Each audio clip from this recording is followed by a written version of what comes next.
The first time I heard about K-pop Demon Hunters was on Twitter, from people who were dunking on it for its admittedly kinda corny name and premise.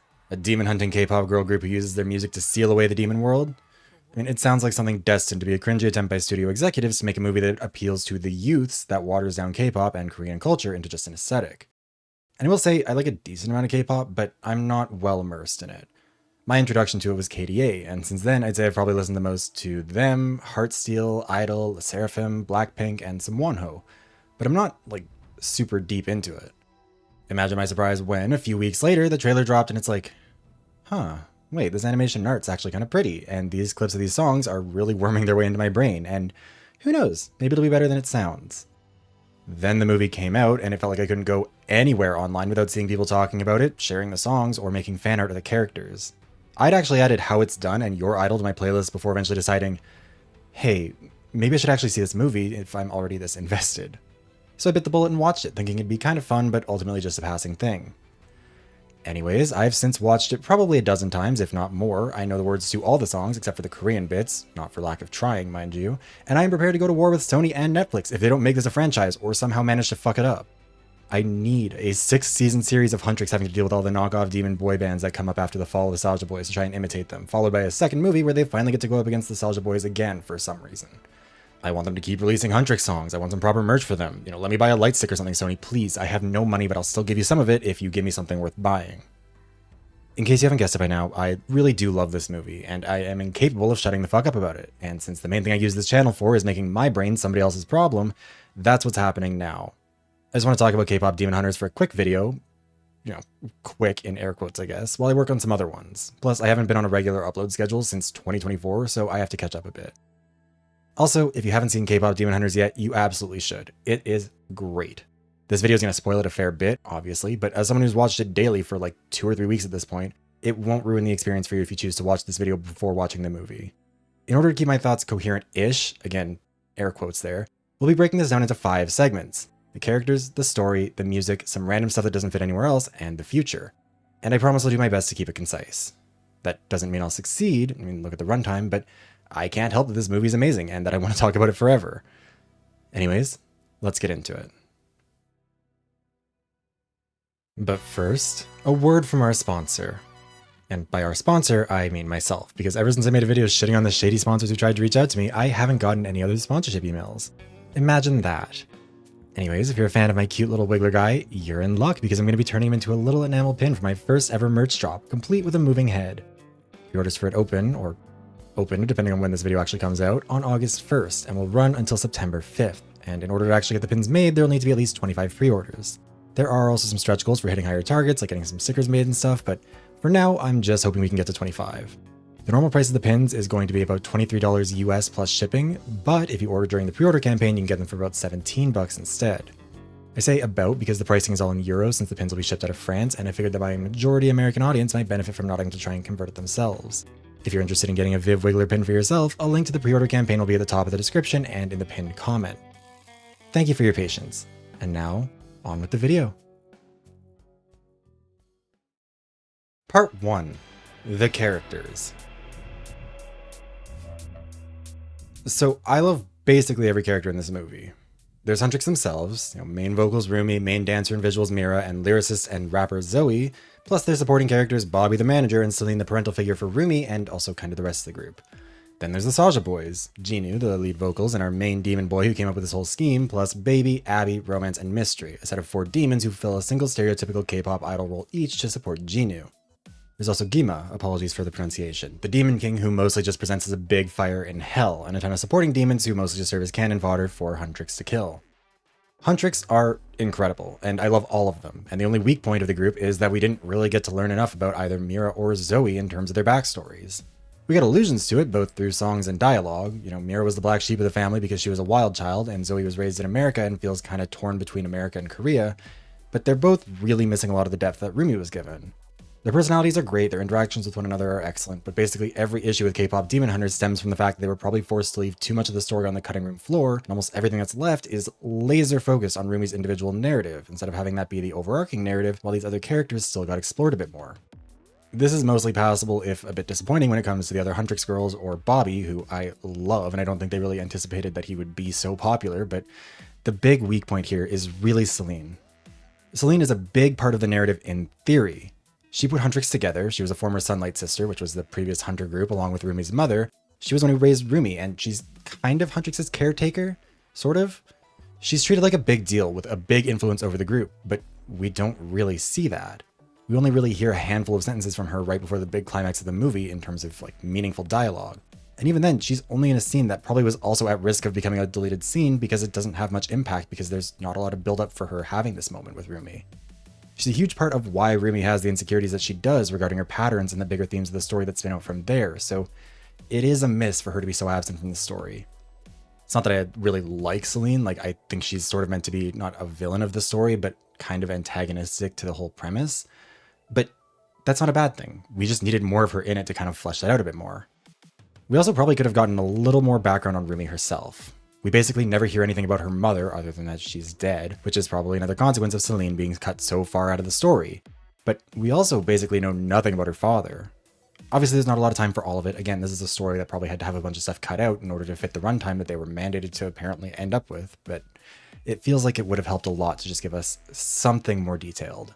There's apparently a scrapped scene that had Rumi accusing Celine of killing her mother, presumably by accident while trying to kill her demon father, and while I get why they cut that out, I wish there was just something more to her there. When it comes to the Saja boys, we're basically just talking about Jinnu in the scene. I love the thirsting over Abby and everything that's emerged online, don't get me wrong, but I don't really think we needed a full backstory for any of the backups. At least not in this movie. I do really like the fan theory that they're the group we see in the Tonic Quack's office that Jinnu enticed into joining him for this plan, but like, they were always kind of inherently filler characters, and I like that for them. That doesn't mean they have no personality.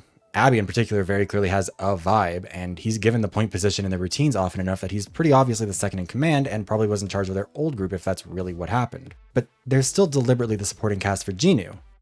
That being said, I do think people write them off kind of a little bit too much in some aspects. For example, there's the moment where they all kind of droop after the joint signing and throw those flowers away that people use as a way to indicate that they're basically just zombies, but I think you can probably just chalk that up to Jinnu running them into the dirt. Like before, during, and after Soda Pop, they're at pretty much full energy, and same with the Play Games with Us segment. They're giving piggybacks, they're clearly having fun, they're engaging with the fans in their own ways, they're flirting/fighting with Huntrix at their own pace, and when they do speak, you can clearly see that they have some personality going on. They're just not used to the grueling pace of being K-pop idols. They're not, like, angry or smirking about getting away with tricking everyone, they're just fucking worn out by that point. Like, it seems like it takes a fair bit of energy for them to maintain the disguise, like it takes concentration to not look like a demon. So add that on top of having to go through the grueling routine of a K-pop star, and I think that's just kind of how they're reacting naturally. Same kind of goes for Derpy the Tiger and Sussy the Bird, who I fucking adore and wish got more screen time.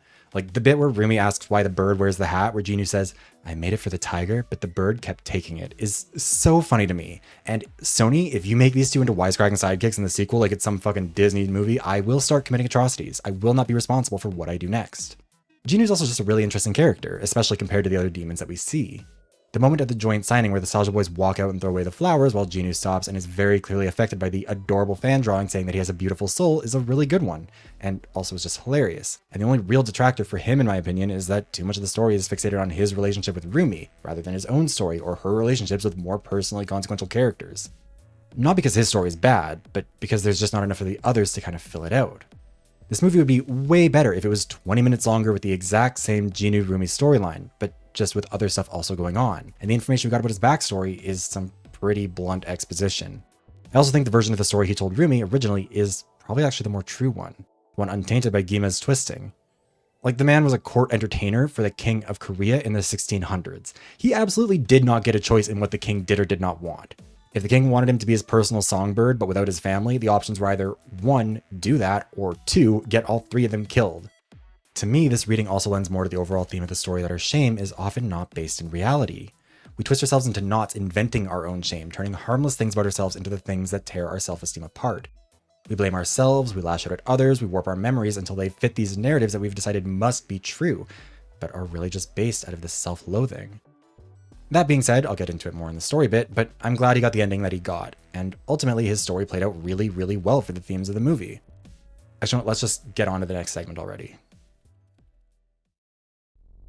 Part 2. The Story. So, for people who haven't watched it or just need the summary of it here, the story of K-pop demon hunters is basically as follows. Centuries ago, demons used to attack humanity and steal their souls on behalf of their king, Gima, until a trio of Korean women known as hunters managed to seal them in the demon world with the Honmun, a magical barrier that the hunters can build/maintain by basically activating the souls of their fans. From then on, every generation would get a new trio of hunters who would save the world with their song, and it's the task of this generation's hunters, Huntrix, to turn the Honmun gold. We're told that this would permanently seal the demons away, including getting rid of Rumi's patterns and making her fully human again, although this is more Celine speculation because this is kind of unprecedented. At the start of the movie, the girls see the Honmun starting to flash gold during how it's done, so they move up the release of Golden, the song that's meant to finally turn the Honmun gold. Gima is convinced by Jinu to create a demon boy band, the Saja Boys, to steal their fans and destroy the Honmun before that can happen. The story ends with Huntrix succeeding in turning the Honmun iridescent rather than golden, wiping out the Saja Boys and Gima in the process, with Jinu seemingly dying for good and the others probably just going back to whatever the demon world is called. The main narrative throughline is this idea of turning the Honmun gold. Everyone's baseline motivation revolves around this, either in terms of trying to do it or trying to stop it, although it's not really clear what the urgency is here. The original Honmun was blue, and it seems like that's kind of its neutral color, with it turning red and then breaking in weak points where demons can come through. Once demons are through, they can exist even in places where the Honmun is strengthened, they just need an entry point. There's no mention of previous hunters turning it gold outside of a moment in the intro where it turned golden for the Sunlight Sisters, but you can probably just chalk this up to Huntrix being basically the first time that Korean cultural impact has been so outsized and so ginormous that it's even capable of having that big of an impact globally and making a golden Honmun more permanent. Remember, the Honmun is a global barrier, so if it's always come down to just a trio of Korean women to maintain it, their reach has exploded in the last decade, so it makes sense that they can strengthen the Honmun now in ways nobody else could have in the past. I know there are some theories that the Honmun has previously been golden kind of by default, but I'm not sure if I believe that. My theory is more so that the old blue Honmun was the best anyone could hope for at the time until the Sunlight Sisters proved that it could go gold, at least temporarily, and now Huntrix has the ability to take it to the next level. I also don't think it's really possible for it to be permanently golden, because they do mention having to maintain the Honmun in its current state, so I'd assume they'd have to maintain a golden one as well. Plus, if the moment where it turns gold for the Sunlight Sisters is canon and not just meant to be illustrative of what they're talking about, then that would reinforce that the gold can fade. Maybe each group of hunters' goal is to turn it gold and then maintain it for as long as possible, and then when it fades, they're just supposed to pass the baton, and then maybe the cycle got fucked up because of Rumi's mom dying too early, hence why the Honmun is in dire need of turning golden now, like maybe that's the ticking clock here, kinda? I don't know, it's not super important, but I choose to believe that the pressure on Huntrix comes down to K-pop having more reach than Korean culture ever really did before on the global scale. So they're hoping that they can make the Honmun uniquely strong and just end this once and for all. And like I said, at the end of the movie, it goes iridescent rather than gold, with the metaphor being that the golden Honmun was something that Celine and the old way of thinking prioritized, that the golden Honmun was a permanent sealing away of shame and fear and guilt by papering over it rather than confronting it head on. And the core message of the movie, at least to me, is that this is fundamentally impossible as something that you can permanently achieve. Suppression of shame is unsustainable, and eventually it'll come roaring back. That's why Rumi's decision to destroy the old Honmun and remake it in a better vision is so important. The whole message of what it sounds like is that the thing that can steal the demons away forever isn't hiding their shame, but accepting it, sharing it, and overcoming it together, which is why I think it turns iridescent. They're breaking into a million pieces and seeing all the beauty in the broken glass. It incorporates the array of colors, including gold, blue, and hints of pink, as something intentional rather than incidental. A deliberate embracing of the imperfections of humanity and the self, rather than a rejection of them as an essential part of forming the thing that actually can stop the demons from whispering in their ears. The moment when Rumi charges Gima and gets all the power from the crowd sees all their energy coming to her with that same mix of pink, gold, and blue. It's not just the blue that's come to represent the way they're inspired, or the gold of feeling like they're unstoppable, but also the pink of their shame and insecurities. And if you pay attention, you'll notice that the iridescent Honmun is actually a lot more pink than Rumi's patterns are at that point in the story, indicating that the general public still has a lot of baggage, but that they're working on it. And we first see this color palette in Rumi's patterns at the start of What It Sounds Like, which shows that the patterns don't inherently have to look purple and serve as Gima's mark. They can be overcome like anything else if you stop trying to hide it. Gima's power via the patterns seemingly comes more from how they affect people rather than the patterns themselves having some sort of inherent power. Jinu mentions at one point that it was only when the patterns kept spreading that Gima finally got control of him, and I think it's meant to be more like a beating heart under the floorboards that drives you crazy and into Gima's orbit the more you try to hide it, rather than a straightforward thing where it just means he gets to control you. The fact that Rumi isn't affected by Gima's whispering in the same way as the other demons also reflects that, since she still has patterns, but she got them by birth rather than by earning them, I guess you could say. You also don't have to go so far as going full demon in order to embrace your flaws like this. We can see it in how Mira and Zoe's outfits in what it sounds like seemingly spawn in demon-like patterns that match Rumi's, almost like they're proudly wearing their patterns and acknowledging their demons even though they aren't being forced onto them. However, even from the beginning, we can see this sort of thing in their character designs. The movie's color scheme in general, and Huntrix's in particular, really leans into this pink, blue, and gold all over the place, which is kind of interesting to me. The coolest little detail of this, at least to me, is that their default clothing from the intro is almost exclusively blue and gold. They choose to wear the colors of the Honmun in its neutral/ideal state, but the pink still shows through in some details like Rumi's belt, Mira's boots, and everyone's hair. Zoe, Rumi, and Mira have purple to pink hair, which reflects that they can change their clothes, but they can't change that they do still carry some of that demon with them. And I just really like this plot altogether, honestly. It's a good message about shame and guilt and how to actually overcome it. And however you choose to read it, there's a lot to love. It's also especially easy to read this plot, particularly Rumi's role in it as someone hiding her demon side as part of her shame, as a narrative about coming out of the closet. But on a bigger level, you can make it about just about anything. About embracing mixed heritage where one side is demonized by the other, which Rumi does with her patterns, or just about accepting yourself for your flaws and recognizing that you're never irreversibly broken. The only weak point is that, again, we only really see Rumi experiencing the full spectrum of this. And she is the main character, so fair enough, but we do also get a lot of hints that there are supposed to be more for the other characters to do. Especially with how Rumi x Genu fan shipping is put on par with Miromabi and Zostri right after the fan signing and then is basically never acknowledged again. The most we really get on that front is Zoe telling Mystery that he's exactly her type when she kills him at the end, and Mira killing Abby while screaming, "No more abs." And hell, even in those scenes, it's pretty easy to miss Baby and Romance seemingly escaping before they get taken out, so who knows what they're up to. And Golden is really the all-important song for this, because the whole song is them effectively trying to paper over their insecurities. Each hunter takes their turn in the beginning saying, "My problem is X, but now I'm over it." Rumi's is that she was given the throne in the sense that she didn't earn her place at the top, but was given it by Celine as a royal inheritance, effectively. But that she'll get through it by putting the patterns in the past and living like the girl they all think they see once the Honmun turns gold and she doesn't have her patterns anymore. Zoe's is that she lived 2 lives, being torn between America and Korea, but couldn't find her own place, with the implication being that she paved her own path rather than finding a place in one or the other. Mira's is that she was called a problem child because she was wild, but now as an adult, it turns out that that's what gets her paid, so she's fine with being the problem child. Again, Golden, like the Golden Honmun, is an illusion of confidence and an illusion of the end of shame. It's most obvious with Rumi, mostly because she gets 90% of the lines in the song to explore it, but in all 3 cases, it's clearly a problem that they aren't actually over. When the story's building up to your idol, Zoe, Mira, and Bobby all get their own demons that sway them to watch the performance. Mira's says she doesn't get to have a family, which tracks. Zoe's is that she's too much but never enough and doesn't have a place. The first half of which is kind of just this frustratingly vague horoscope-like read on her character that I think sells her short, but the second half at least makes sense. And Bobby's is that he failed to keep the girls together, which I don't know, maybe we just needed more time with Bobby, because you really never get the feeling that he's genuinely personally scared that he's going to fail the girls until that moment. There are moments where it's clearly getting to him that the Saja boys are doing so well and knocking Huntrix off their pedestal, don't get me wrong, but I think we needed to see that he didn't just care about them for their sake, that he was maybe a bit selfishly using Huntrix as a way to boost his own self-image, and that them breaking up at the Idol Awards not only reflected a professional failure, but a personal one for him. Also, not to jump around too much, but the best performance in the whole movie is the live performance of Golden at the Idol Awards getting interrupted by Genu and the demon clones of Zoe and Mira as it transitions into Takedown. Golden was the song they planned for ages to paper over the cracks, and Takedown is a manifestation of how that behavior will eventually lead to the toxicity boiling over and becoming destructive.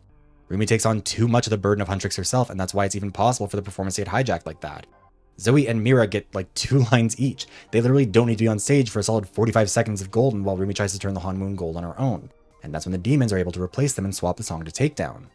Takedown was meant to be a diss track against the Saja boys for being demons, but basically all of it can be directly turned on Rumi. And it's kind of predictable that it's going to happen, they build up to it in a pretty unsubtle way, but I love it all the same. It's really fun. And she points out early on that it's such a hateful song and that it's not going to be the right one to defeat Gima. And again, it ties into that bigger theme of you can't just hide away your shame. Hating the demons doesn't confront the real question of why the demons exist in the first place, or how to stop them.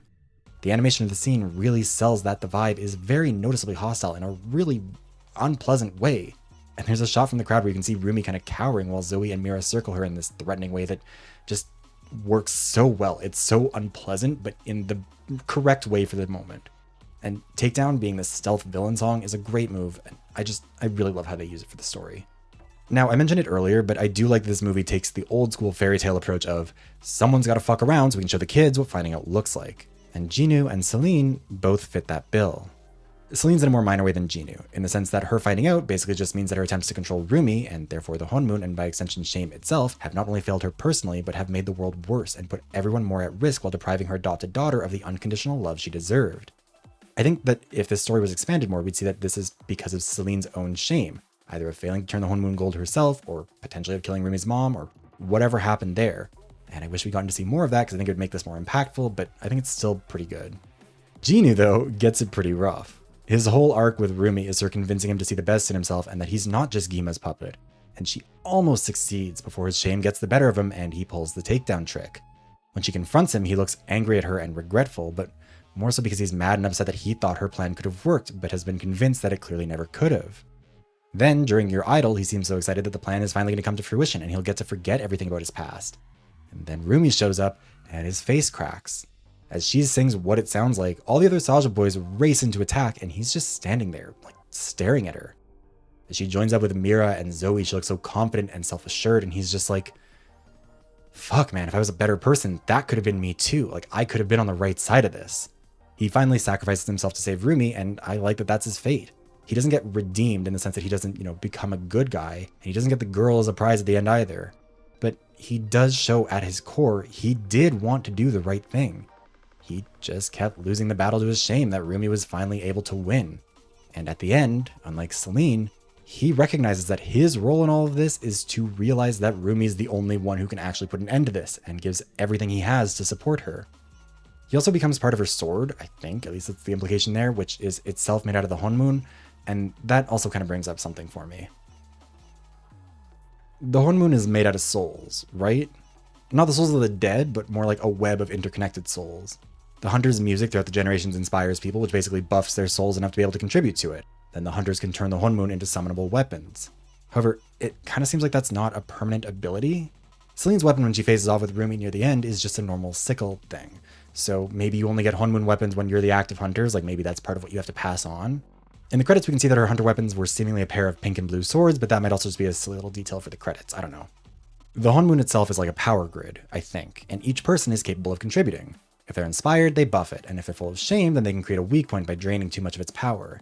Too much shame starts to bring out a person's demon, and once the demon gets too strong, it can actively damage the Honmun, even if they don't become a demon themselves. We can see this with how Rumi's, and potentially the rest of Huntrix's, insecurities are actively making the Huntrix worse all around them as the movie progresses.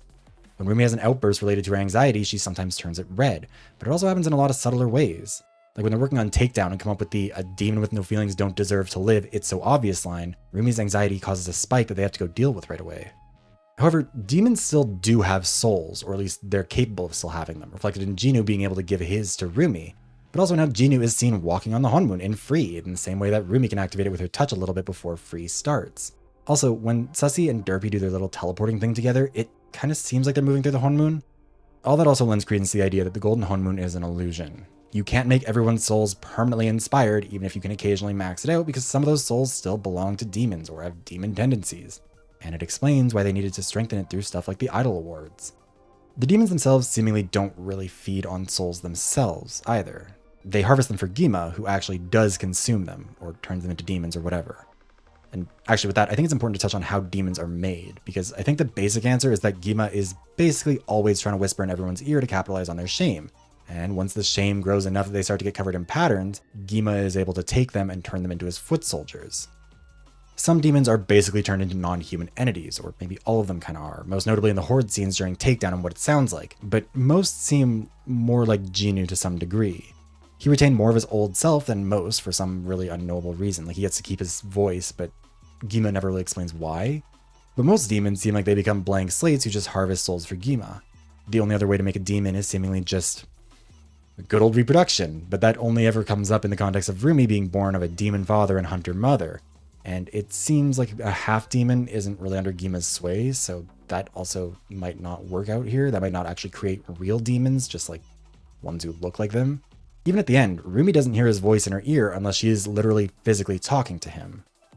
I'm sorry, I have 3 full sections of this video that I still want to get through. This was supposed to be a short, easy one after the V3 video. I don't know what to tell you. I need to be put down like Old Yeller, but since someone's willing to do the deed, we're just going to move on to the next section. Part 3. The music. I mean, what is there to say? The bops are in fact bopping, and we love to see it.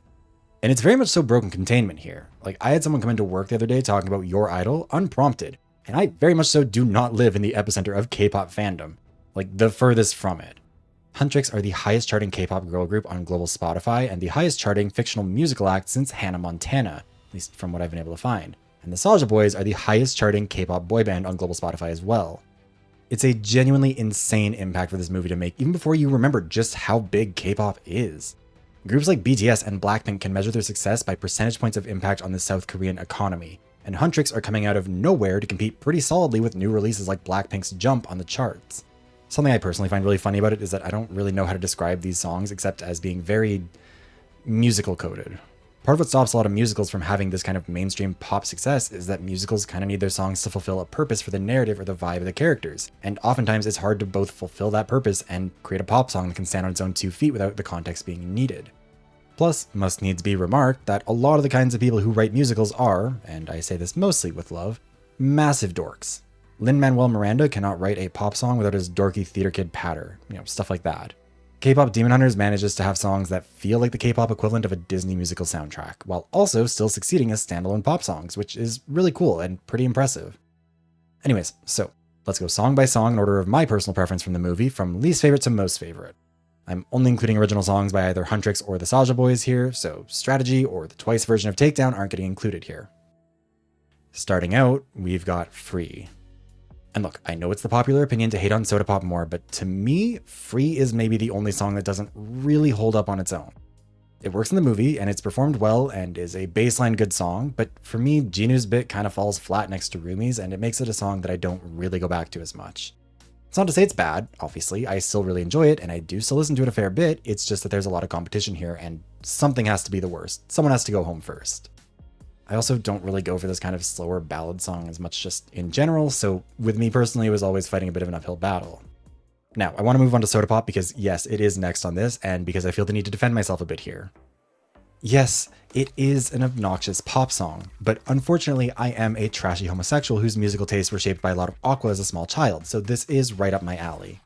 It is perfect at what it's trying to be narratively, an infectiously catchy pop song that you can't help but hum along to and which will not leave your head no matter what you do. Plus, it's a really good attempt at this sort of veiled message about how they're just gonna consume their fans, complete with the branded soda being 1000% you. I really like the performance of it in the movie, and as much as it's very much so substanceless fluff without the impact of the rest of the soundtrack, that doesn't mean it's a bad song. Cotton candy doesn't need to have the caloric density of a steak to still be fun to consume, you know? You just can't sustain yourself off of it. Your Idol is an excellent song, and honestly, I don't really know how to justify putting it next, but like, unfortunately, all the girls are girling. Soulja Boys can't compete where they don't compare. Your Idol is legitimately excellent though, and I love it a lot, both in the movie and by itself. The chanting at the beginning, that slow build of intensity throughout, like all of it's just great. Every time we get to Can I Get the Mic a Little Higher, I completely understand why everyone was basically willing to throw it all away for the Soulja Boys. The only thing that kind of takes this one down for me is the same thing that hurts some of the Huntrix songs. Even when the lyrics are being a lot more evenly distributed, the lead vocalist takes over the song, and it feels like everyone else basically just makes a cameo. And this song really would have benefited from the boys handing it off to each other more. The whole point is that each of them appeals in a different way to draw in fans, and they're weaponizing that right now with this song. And when they do hand it off to each other, it's really fun. Abby at the beginning with the cocky bravado, followed by Romance's more alluring lines, then Mystery jumping in for a line before he and Abby end the verse together and handing it off to Jinu with his whole "I'm the only one who will love your sins" shit. Like, it's a perfect representation of how much each of them is capable of luring in the audience in their own ways. It just would work better if we saw some more of that. Everyone functionally just gets 2 lines to say, "Hi, I'm here," and then they step aside for Jinu. Then again, I know this criticism kind of falls flat because I don't really know if the song would work narratively if it wasn't being taken over by Jinu. This is his moment where his plan comes to fruition, and he is going to reap the rewards of it, so it makes sense that he's the one in charge, that he's the one who gets the big spotlight. Maybe I just need more Soulja Boy songs where they do get to spread the love a bit more, and this just wouldn't bother me as much. Regardless, the bridge and the final chorus are insane. Like, it absolutely does deliver on all that buildup, and it's not hard to see why this song has become so popular. Now, I do recognize that it is somewhat blasphemous to put Golden as the lowest ranking Huntrix song, because it is excellent, but Like, they are all excellent songs. It really is hard to pick one. And Golden is legitimately a great song that I do really love a lot. Rumi's vocalist deserves all the praise in the world because she was fucking giving it for this one, and it's hard to not get hyped up with her as she builds through the choruses. Golden's a straightforward, feel-good, pump-up song that's very catchy, and there's really nothing bad I can say about it except that it's very much so just a Rumi song, and I wish they'd given more of it to the other two. Not that Rumi isn't great in it, but it's just that I like the dynamic of all three of them together, and Golden is supposed to be a song about all of them, not just Rumi.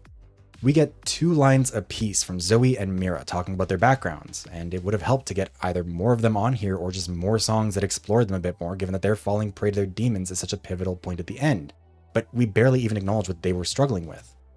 I think the intention here was to communicate how Rumi is taking too much of the burden on herself, like she's carrying the weight of this by herself when she doesn't need to, like I said before. But even with that still being acknowledged, I wish that Golden spread the love a bit more. What It Sounds Like is such a good song, and the only reason it's not higher is that I think it's the one that works the least out of the context of the movie. The performance in the movie itself is top tier, and I adore it. Like, if that was all I was going off of, it probably would be number 1 or maybe number 2. But in terms of like a daily driver playlist song, it's just kind of a lot. I feel like if there was a version that started after the line where they say, the song we couldn't write, this is what it sounds like, it would work a lot better as a more easy pop song to listen to. But obviously on the flip side of that, the first minute of the song is where so much of the emotion is, and I wouldn't want to lose that. It's a great song, just in terms of my personal favorite, it's more situational. Like how there's some food that I don't always want, but when I'm in the mood for it, it's absolutely the best version of what I'm looking for, Like, I don't always want to feel depressed, but when I do, I go running for Liability by Lorde. One of the challenges of songs from musicals is that, as mentioned before, it's often a pretty zero-sum game when it comes to making a song that is entertaining outside of its narrative context while also serving its intended narrative purpose. What It Sounds Like is probably the song in the soundtrack that's too tied to the narrative to work without it, which I think is why it's also one of the lowest charting songs from the soundtrack. But it is still amazing, and I wish more people gave it the credit that it deserves. Now, controversial but brave take potentially, I love Takedown, and I genuinely think it's one of Huntrix's best songs, which again, high bar because Huntrix girls do indeed run the world, but Takedown kind of clears. I talked about it a bunch in the story section already because it's one of the best used songs for the narrative out of the entire movie, but it also just hits really hard and is a really fun song to sing along with in the car. I don't think the movie would work as well without showing how it's possible to become the villain in the name of justifying any act against your enemy because they're innately evil. And it really adds a ton to the Huntrix dynamic to have the girls gleefully working together on lines like, "A demon with no feelings don't deserve to live, it's so obvious," while Rumi's trying to hide that secret. To me, Takedown is the song that lends itself most to that closeted interpretation of the story because of the similarity to the kind of homophobia that you bear witness to when you're closeted and straight passing enough that people feel comfortable telling you how they really feel. However, it's also just a banger of a song. It's aggressive, it's fast-paced, and it uses all 3 girls really well. What puts it over Golden and What It Sounds Like for me is that as much as I love a good upbeat pop song, I still ultimately am a queer who loves his villains, and Takedown is a good villain song that threads the needle of serving a clear narrative purpose without becoming dependent on that narrative context to still hit like a truck. Now, at number 1 for me, we have How It's Done, and that's for a few reasons. For one, it succeeds at delivering on its premise. This is Huntrix showing you how it's done, and they do it excellently. Works perfectly for the movie as a fight song as well as an introduction to the group and why everyone's obsessed with them in universe. While Golden feels like the kind of pop song that clearly communicates that a star at the top of their game is channeling all that power, and Takedown feels like a song that proves that Huntrix isn't afraid to throw their weight around and fight dirty when they need to, How It's Done just feels like a song that's about stating that you are unapologetically confident about your abilities and how you know you'll be received. It's a song you write because you know that you're going to get to perform it to a stadium of fans who are already unbelievably hyped for you, and you know you can crank that shit up even higher. How It's Done also isn't a song that's explicitly about the movie's conflict. It's not about the demons or the Hunmoon, it's just a song they wrote as K-pop stars, so the vibe is more like, just in case you thought you might try something, let me keep you in your place, which makes it even easier to love as a regular pop song. Every time you start to find your footing with it, it changes it up again. The first verse sounds pretty much nothing like the second verse. The bridge sounds like it could be from a whole different song. The chorus changes up so dramatically each time that they could have each been pulled from different rewrites of the song. And the whole thing culminates in this steady build of intensity until you get to the end, and it feels like an undeniable reality that Huntrix are the only ones who actually know how it's done. It's kind of a diss track to nobody in particular, but not because they feel like they're afraid to name their enemy or something. They just don't have anyone on their level enough to actually honor by naming them as an enemy on par with themselves. This song kicks ass in the movie, kicks ass as a standalone song, and it's just such a good time. I love it a lot. And if there's a single line delivery that I'll probably think about forever from this movie, it's Mira singing "Fit Check for my Napalm Era." Also, fun fact that I don't think I've ever talked about on here before, but I actually used to be a paid music reviewer back in high school and during my gap year. Wasn't being paid much, but I was still a paid and credited music reviewer for a year or so. Anyways, before getting into the finale, I do have one little brief tangent. Part 4. Random shit I liked. So there's a lot of little details in this movie that don't really belong anywhere, but that I think are fun. So I'm putting them all here as kind of a rapid fire list of miscellaneous highlights. To start with, love the recurring bit with Derpy not being able to handle a container being tipped over. I don't know why, but it is so endearing to me. He is so fucking dumb. I love him with all my heart. I would buy a plushie of him if I could find one. Now, my pet theory with the tonic doctor is that he probably actually does have some real tonics in there, but after Rumi got so snippy with him for wasting their time, he decided to scam them after that. Like he was fully planning on helping them and then was like, you know what? Fuck you. Like take this. Fuck around and find out. I don't know why, but that just makes him a lot funnier to me. Speaking of, he's got to be a character that was originally supposed to pop up more, right?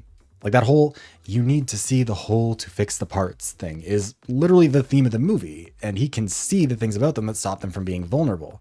Rumi's walls, Zoe's desperation to please, Mira's hostility, but then it kind of never comes up again. I just wish he'd been in it a bit more. I don't know, it'd be fun. Let them fight with him more about being scammed too. I don't know. Jumping around a bit, I don't really know why Abby has Bosco's eyebrows, but it cracks me up every single time he's on screen, because it's just like, what? Like, I hope that was intentional. I know it wasn't, but I would love to believe it was. On a related note, there's something about the hair on the other Saja boys that's just kind of like off for some reason. I mean, I know it's unnatural hair colors on everyone except for Genu. I know it's unnatural styling, but for just about all of them, it just looks like a wig. Abby's hair is just a little bit too synthetic pink, like it's a little too saturated, and Romance's just makes his head look wrong. Mystery's hair kind of works for him until you consider the implications about the size of his forehead based on what we do see, and Baby's kind of only works because he's hiding most of it under a hat. I do still love how pretty all the Saja boys are, though. I cannot deny. Also, something that I only really thought about a couple watches in, but it's really funny to me that the first time they're trying to deal with the Saja boys, they go through all this effort of putting on their kill the Saja boys outfits, and then like they go through this whole get ready ritual, and then pretty much every other time they fight the demons, they're just in sweatpants. To me, it kind of implies they typically do take the time to suit up for big fights, or at least put on something a little bit more combat ready and also potentially a little bit better at hiding their identities. But then they're just so crunched for time right now that they're just running around in sweatpants because they don't have time to get dressed for battle and then get comfy again for songwriting. I also really like how Genu's like 99% up to date on how to live in the modern world as a K-pop idol, but then he has these weird little moments like not understanding that save the date doesn't literally mean that Rumi wants a date. And also it seems like his letters are kind of handwritten to her in a way that's using like a brush as opposed to a pen or something like that. I don't know if that's just me, but I don't know, I think it's cool. Also, big fan of how he's just a fucking dork at the core. He doesn't really get to be the cool badass demon boy because he's constantly getting undermined by the fact that he's too giddy about finally getting to be a pop star the way he always wanted to be. Like he's so jumpy, he gets jump scared by Rumi showing up at the quote unquote date because he's just so on edge, so hyped up, I guess. He's slipping and almost falling in the bathhouse. He's like got this stupid little smile on his face when he's running away. Like he's just a dork. And I don't know why that's really charming to me, but it really is. Now I know this video hasn't had a ton of criticisms for the movie, but I will say I don't love how unsubtle Mira is with the anti-demon stuff. I get that they had to lay it on thick because that's kind of the whole point, and this is a movie with a lot to get to, so subtlety isn't really super viable. But I think Mira has a more complicated worldview that gets turned a bit too blunt at too many points. And all this also has the unintended consequence of turning Zoe into a background character a lot of the time when it comes to the main conflict. Like when they're fighting on the train, Zoe literally turns into a background character fighting the faceless demons while Mira and Rumi argue. And there are a lot of Rumi and Mira conversations, but really not a lot of Rumi and Zoe conversations because Zoe isn't really trying to fight with her that way. And I don't know, I just like Zoe a lot and I wish she got centered a bit more. And also I like Mira a lot and I wish that this wasn't such a like center stage part of her personality, I guess. Also, can't believe I didn't mention this already, or at least I don't think I did, but the animation really is stunning. The art style in general is beautiful, but whether it comes to the performances or the fights, the animation is carrying it even higher at every opportunity. Even the more subtle moments when you're watching Genu and Rumi fight, whether it's verbally or physically, you can see the demonic aspects shifting in and out when they lose control, especially with Genu since he knows how to let them out and bring them back a lot better than her.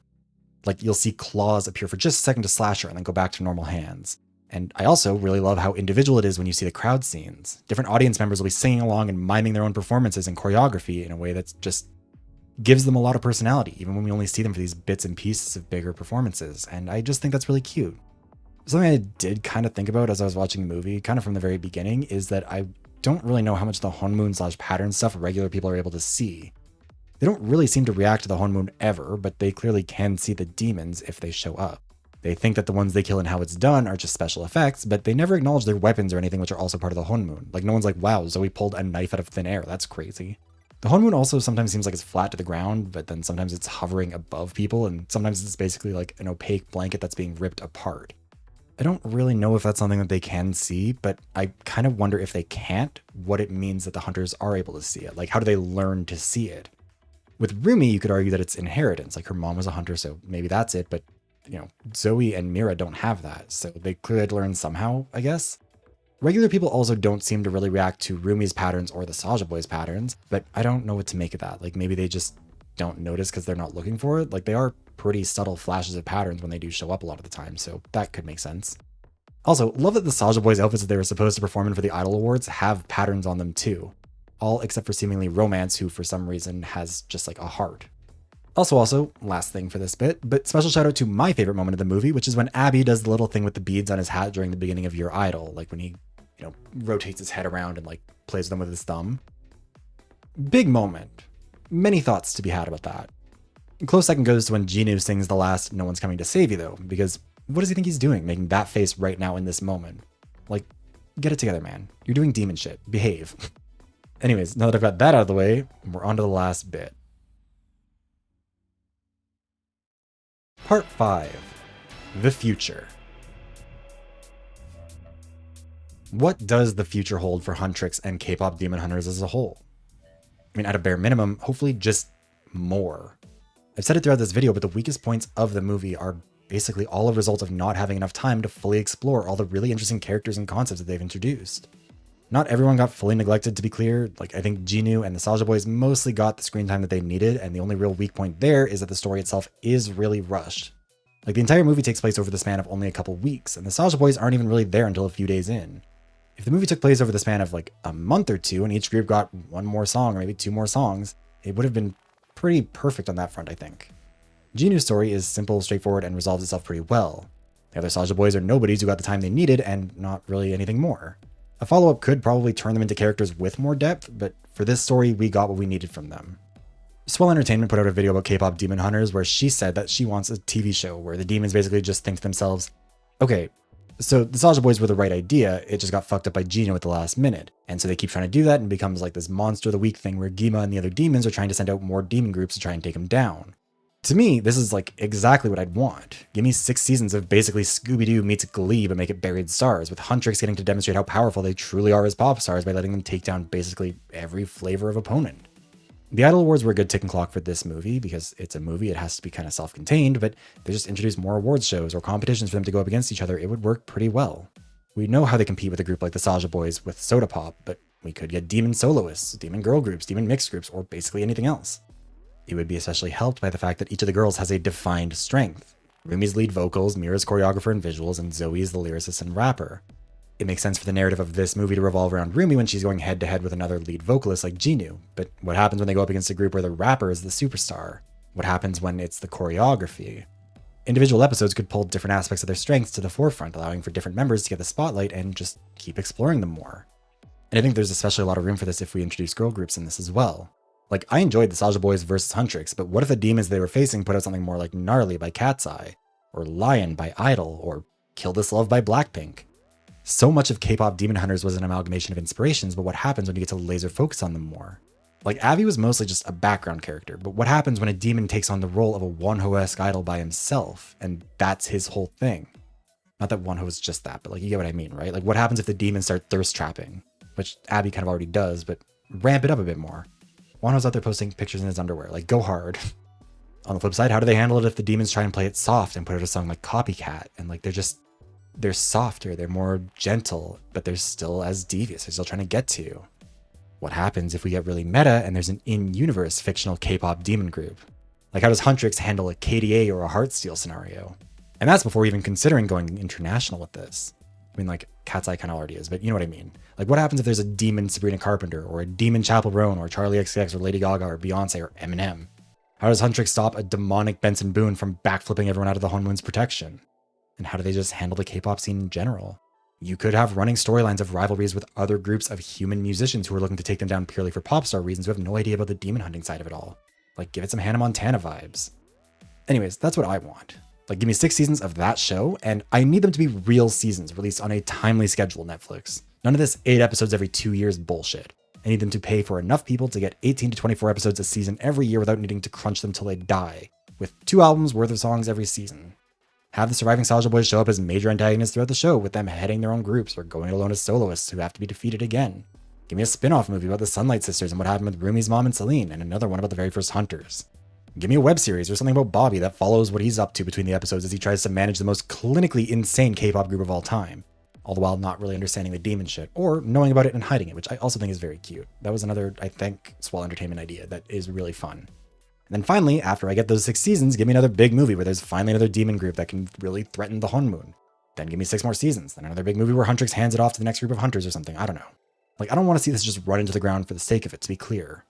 Ultimately, if this can't be done right, then I don't want it. Like, I don't just want it for the sake of it being there. But I really think there's room for so much more here. Huntrix is hitting levels that haven't been seen for a fictional musician since fucking Hannah Montana. Like, do you know how big of a deal that is? I feel like a lot of my audience is probably actually too young to really remember what it was like when Hannah Montana hit the scene. But it was serious. You had Hannah Montana backpacks and pencil cases and posters and concerts and clothes and toothbrushes and everything. Like, she was the pop star for a whole bunch of kids. Like, she was so big that it made people give a shit about Billy Ray Cyrus. Do you know how hard that is? The only other artist who could do anything even close to that was Lil Nas X after he brought him onto the Old Town Road remix. And even then, it was only because of Hannah Montana, and also it didn't last. Right now, Huntrix is competing on the charts with the likes of Blackpink, one of the defining girl groups of the 21st century. That would be an insane thing to squander, and I really hope Netflix and Sony don't fuck it up.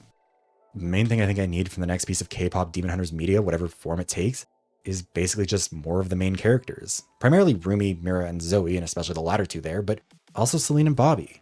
Bobby doesn't need like a ton of attention, but Celine's relationship to Rumi, the group, and the themes of K-pop Demon Hunters really did need to be fleshed out more in this movie. And I think that's kind of the one thing that it really can't recover from in terms of what got cut. I don't really know if this can be compensated for in a sequel though. Like, maybe the best hope is just a director's cut of the movie where we get to see more of it.